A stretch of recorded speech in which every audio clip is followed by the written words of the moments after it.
Good morning সবাইকে। Moumita lifestyle নতুন একটা ব্লগে তোমাদের সকলকে ওয়েলকাম জানিয়ে আজকের ব্লগটা শুরু করছি। দেখো আজকের ব্লগটা মানে আমাদের নিজের লাইফস্টাইল নয়, আজকের ব্লগটা হচ্ছে পপির ডেলি কেয়ার রুটিন। পপি সারাদিন আজকে কী করে সেটাই আজকে তোমাদের সঙ্গে আমি শেয়ার করব।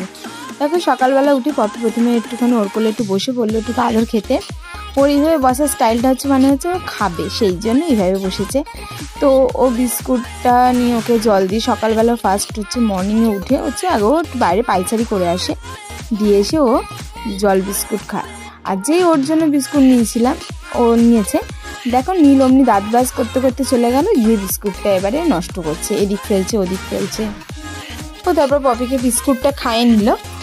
আর ও পপি হচ্ছে আজকে বেলা করে খাচ্ছে, যেহেতু ও বাড়িতে ছিল, নাহলে ও যখন ভোরবেলা 5:30টায় বেরোয় তো 5:30টাতেই উঠেও খাবে।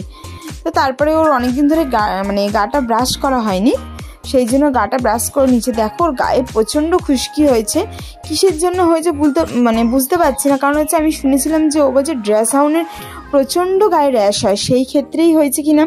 তো আমরা এর আগে আবার ওষুধ দিয়েছি, কদিন আগে মোটামুটি 15-20 দিন আগে ওষুধটা দিয়েছি।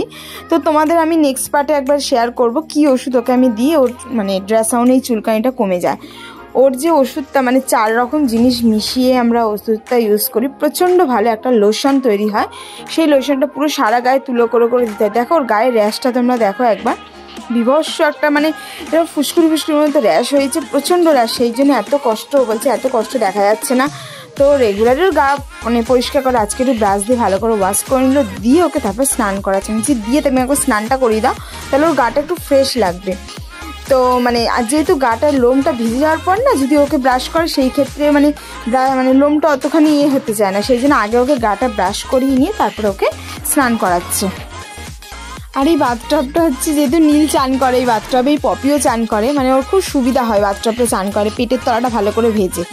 আর তারপরে ওর ভালো করে গা হাত পা স্পঞ্জ করিয়ে নিয়ে ওর কানের ভেতরটা পরিষ্কার করতে হয়। প্রতিটা কুকুরে যাদেরই ঘরে পেট আছে তাদেরকেও বলবো যে তোমরা কানের ভেতরটা ভালো করে পরিষ্কার করো, নাহলে ওদের কানের ভেতর থেকে না এই নোংরা থেকে একটু একটু করে পুঁজ হয়, সেখান থেকে ঘা হয়ে যায়। কারণ আমার বাপের বাড়িতে একটা ল্যাবরেটর আছে, সেটাও আমাদের ঘরেরই আগে একটা বড় ল্যাবরেটর ছিল, সে আজ নেই, কি বলবো। তো তারই বাচ্চা ওই আমার বাপের বাড়িতে আছে, ওর ছেলে। তো ওর নাম জিমি। একদিন ওকেও তোমাদের সঙ্গে আমি শেয়ার করব, যদি আমি যেদিনকে বাড়ি যাব, এর মধ্যে আমি একদিন যাব বাড়িতে, সেদিনকে শেয়ার করব। তো যেহেতু ও মেয়ে কুকুর, প্রথম সব জায়গাগুলো একটু ভালো করে একটু ওয়াশ করতে হয়। ও আর একমাত্র এই যে পায়ের থাবার ভেতরগুলো একমাত্র ওকেই দেয় পরিষ্কার করতে, কারণ আমাদেরকে পরিষ্কার করতে দেবে না। বিশেষ করে তো আমাকে তো নাই, আমি যদি পরিষ্কার করতে বসলেই আমাকে কামড়াতে যাবে, ঠিক আছে। তো ওই জন্য ও যেদিনকে থাকে ওই একমাত্রই ভালো করে এইভাবে দেখো কীভাবে মোছাচ্ছে, দেখো চুপ করে শুয়েছে, কিচ্ছু জানে না। কিন্তু আমি যদি মোছাচ্ছি তখনই ও খাঁ করবে আমাকে। এইবার একটু ও খেলবে ওর সাথে। তো ও বলছে আমি চানটা করিনি, কারণ আমাদের 12টার টাইমে জল আসে, তো আমি বলছি আমি চানটা করিনি, তারপর তোর সঙ্গে আমি খেলছি। তো চান করে উঠে একটুখানি ঘুমালো। তারপরে আজকেও খাবে হচ্ছে চিকেনের ঝোল দিয়ে অল্প একটু ভাত দিয়ে আর চিকেন দিয়ে ভালো করে মেখে ওকে আজকে খাইয়ে দেবে। দেখো ওর খেতে বসার স্টাইলটা তোমরা দেখেছো, রাতের রুটিও ঠিক এইভাবেই বসে ও খায়। তো এইভাবে আজকে ওর কোলে বসে খাচ্ছে। দেখো মাংস খাওয়ার জন্য আগে অন্যদিন ভাতটা খেতে চায় না, দই দিয়ে তোমরা দেখেছো, আমি শেয়ার করেছি, খাই না। যেহেতু আজকে মাংসের ঝোল দিয়ে ভাতটা মেখে দিয়েছে সেই জন্য খাচ্ছে।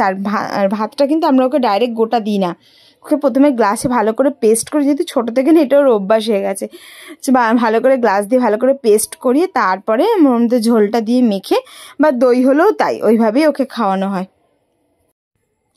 আর দেখো সত্যি কথা বলতে আমরা রেগুলার ওকে মাংস দিই না, কারণ যাদের বাড়িতে পেট আছে তারা নিশ্চয়ই জানো যে রেগুলার মাংস খেলে ওদের শরীরে প্রচণ্ড গরম হয়ে যায়।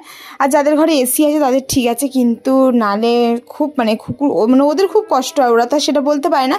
তো আমরা ওকে সপ্তাহে 1 দিন চিকেন দিই, এই গরমে, শীতকালে 2 থেকে 3 দিন চিকেন খায়, আর 2 দিন থেকে 3 দিন টক দই, আর বাদ বাকি দিন আমরা মিষ্টি দই, এরকমভাবে ওকে খাওয়াই। তো তোমরা কিভাবে খাওয়া কুকুরকে সেটাও তোমার সাথে শেয়ার করো। আর এইভাবেই যদি পেটকে তোমরা কেয়ার করো তাহলে ওদের কোনো প্রবলেম হবে না, সেটা তোমাদের বললাম।